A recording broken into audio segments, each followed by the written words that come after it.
ডিনারে যদি হালকা আর সহজ কিছু বানানোর ইচ্ছে হচ্ছে তাহলে রুটির সাথে বানিয়ে নিন এই খুব সহজ আর সুস্বাদু বিনস আলুর সবজিটা। এই সবজিটা খুব তাড়াতাড়ি আর খুব কম উপকরণ দিয়ে হয়ে যায় আর রুটির সাথে এটা খেতে খুব সুন্দর লাগে। হ্যালো ফ্রেন্ডস, আমি সুমির রান্নাঘরে আপনাদের সবাইকে স্বাগত জানাচ্ছি। আজকে আমি আপনাদের সাথে শেয়ার করব বিনস আর আলুর খুব চটজলদি একটা রেসিপি। এটা বানানোর জন্য প্রথমেই একটা গ্রাইন্ডিং জারের মধ্যে নিয়ে নিচ্ছি 4টে কাঁচা লঙ্কা আর 2 ইঞ্চির মতো আদা। নিয়ে নিলাম 6টা রসুনের কলি। এবারে কোনো জল অ্যাড না করে এটার এরকম একটা দানাদার পেস্ট বানিয়ে নিলাম। আদা রসুন কাঁচা লঙ্কাটাকে আপনারা এইভাবে গ্রাইন্ড করে নেবেন, নয়তো একটা হামালদিস্তাতে নিয়ে থেতো করে নেবেন।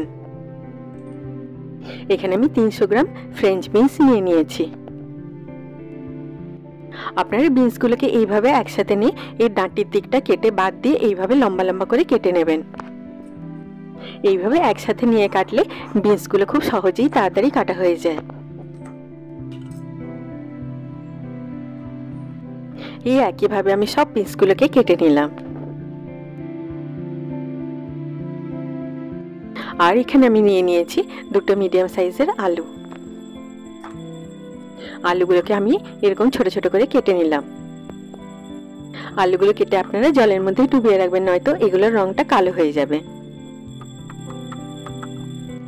এই বিনস আলুর সবজিটা মাত্র এই কটা উপকরণ দিয়েই তৈরি হয়ে যাবে। এবার আমি একটা কড়াইয়ের মধ্যে গরম করে নিচ্ছি 1 টেবিল স্পুন সরষের তেল। আমি যেহেতু ট্রাইপ্লাই কড়াই রান্না করছি তাই আমি তেলটাকে আগে ধোঁয়া ওঠা পর্যন্ত গরম করে নিলাম। এবারে তেলটাকে একটু ঠান্ডা করার জন্য গ্যাসের ফ্লেমটা অফ করে দিয়ে এর মধ্যে আমি দিয়ে দিলাম একটা শুকনো লঙ্কা। শুকনো লঙ্কাটাকে কয়েক সেকেন্ড ভেজে নিয়ে দিয়ে দিলাম 1/2 টিস্পুন গোটা সরষে, দিয়ে দিলাম 1/2 টিস্পুন গোটা জিরে, দিয়ে দিলাম 10টা কারি পাতা। কারি পাতা দিতে না চাইলে আপনারা ফ্রেশ ধনে পাতাও দিতে পারেন। এবারে দিয়ে দিলাম কেটে রাখা আলুগুলো।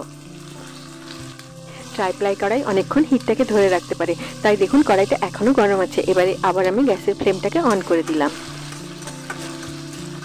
একটু নাড়াচাড়া করে নিয়ে এর মধ্যে আমি দিয়ে দিলাম 1/2 টিস্পুন নুন, 1/2 টিস্পুন চিনি আর 1/2 টিস্পুন হলুদের গুঁড়ো।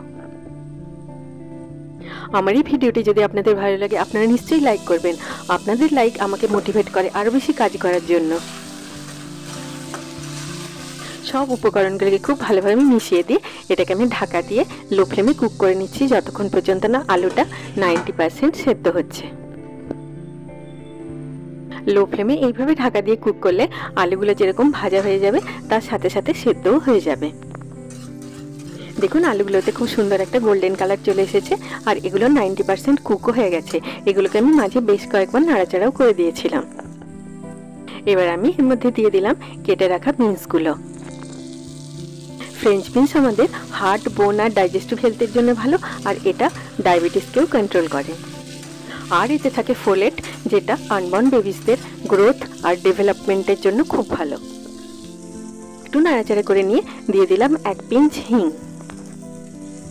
দিয়ে দিলাম গ্রাইন্ড করা আদা রসুন আর কাঁচা লঙ্কাটা। আপনারা রসুনটাকে বাদ দিয়ে এটাকে নিরামিষও বানাতে পারেন। আপনারা আমার চ্যানেলটিকে সাবস্ক্রাইব করতে ভুলবেন না, আর পাশে থাকা বেল আইকনটিকে নিশ্চয়ই প্রেস করে দেবেন, তাহলে আমি যখনই নতুন কোনো ভিডিও আপলোড করব তার নোটিফিকেশন ঠিক আপনার কাছে পৌঁছে যাবে। সব উপকরণগুলোকে খুব ভালোভাবে মিশিয়ে নিয়ে মশলাটা থেকে কাঁচা গন্ধটা চলে যাওয়া পর্যন্ত আর আলু আর বিনসগুলো ভালোভাবে সেদ্ধ হয়ে যাওয়া পর্যন্ত লো ফ্লেমে ঢাকা দিয়ে কুক করে নিচ্ছি। এই সময় আপনারা মাঝে মাঝে এটাকে ঢাকা খুলে চেক করতে থাকবেন। দেখুন মশলাটা খুব সুন্দরভাবে ভাজা হয়ে গেছে আর আলু আর বিনসগুলোও সেদ্ধ হয়ে গেছে।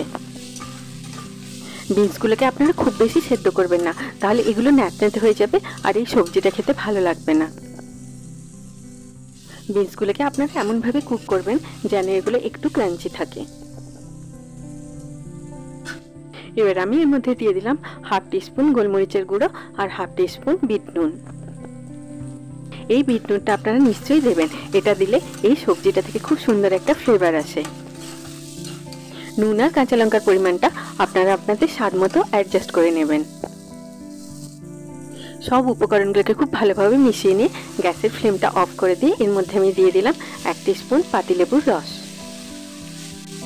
পাতিলেবুর রসটাকে আলু বিনসের সবজির সাথে খুব ভালোভাবে মিশিয়ে নিলাম। দেখুন খুব সহজেই আর খুব তাড়াতাড়ি তৈরি হয়ে গেল আলু বিনসের খুব সুস্বাদু আর হেলদি সবজি।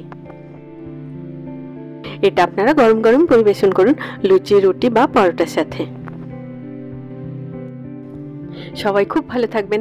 আবার আপনাদের সাথে আমার দেখা হবে আমার নেক্সট ভিডিওতে। Take care.